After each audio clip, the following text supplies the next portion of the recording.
একটা প্রস্তাবনা হলো বিবাহ পরবর্তী সময়ে স্বামী আর স্ত্রীর মাঝে রিলেশনশিপের সময় যদি স্বামী জোর করে তাহলে এটাকে ম্যারিটাল রেপ হিসেবে, বৈবাহিক ধর্ষণ হিসেবে গণ্য করার প্রস্তাব দেওয়া হয়েছে। অর্থাৎ সেক্ষেত্রে স্বামী হবেন ধর্ষক, ধর্ষকের সাজা নিশ্চিত করতে হবে। কিছুক্ষণের জন্য আমি ধরে নিলাম যে আইন পাশ হয়েছে এবং এ ধরনের একটি মামলা কোর্টে উত্থাপিত হলো। স্বামী দাবি করছে জোর করেনি, স্ত্রী দাবি করছে জোর করেছে। অতএব ধর্ষক প্রমাণিত করতে হলে সাক্ষীর তো দরকার। আদালত দুইজন সাক্ষী কোত্থেকে আনবেন আমি জানতে চাই।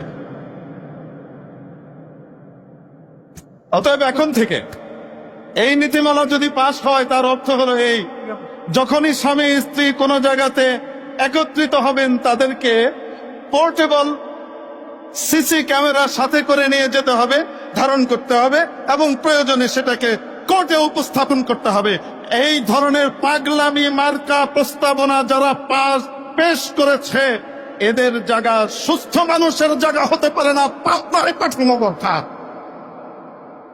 নাম্বার 2, তারা বলেছে, প্রিয় উপস্থিতি, তারা আরেকটি প্রস্তাব পেশ করেছে যে পতিতাদেরকে শ্রমিকের অধিকার দিতে হবে, মর্যাদা দিতে হবে। কেন?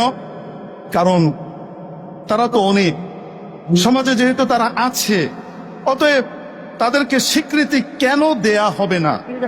তাদেরকে শ্রমিকের মর্যাদা দিতে হবে, পতিতাবৃত্তি আর বেশ্যাপনাকে শ্রম বলে স্বীকৃতি দিতে হবে।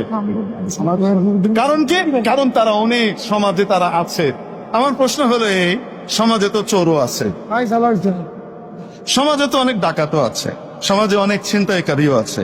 অতএব যেহেতু তারা অনেক আছে এবং তারা কাজ করে যাচ্ছে, তাদেরকেও, তাদের চৌর্যবৃত্তি আর চুরি চামারিকেও কি শ্রমের মর্যাদা দিবেন? তাহলে আমাদের বাংলাদেশকে কোথায় নিয়ে যাওয়ার পায় তারা চালাচ্ছে। আমরা শুধু ছোট্ট একটি কথা আরজ করতে চাই, ইসলামের বিরুদ্ধে অবস্থান নেয়ার কারণে একজনকে কিন্তু 16 বছর পরে হলেও বিদায় নিতে হয়েছে।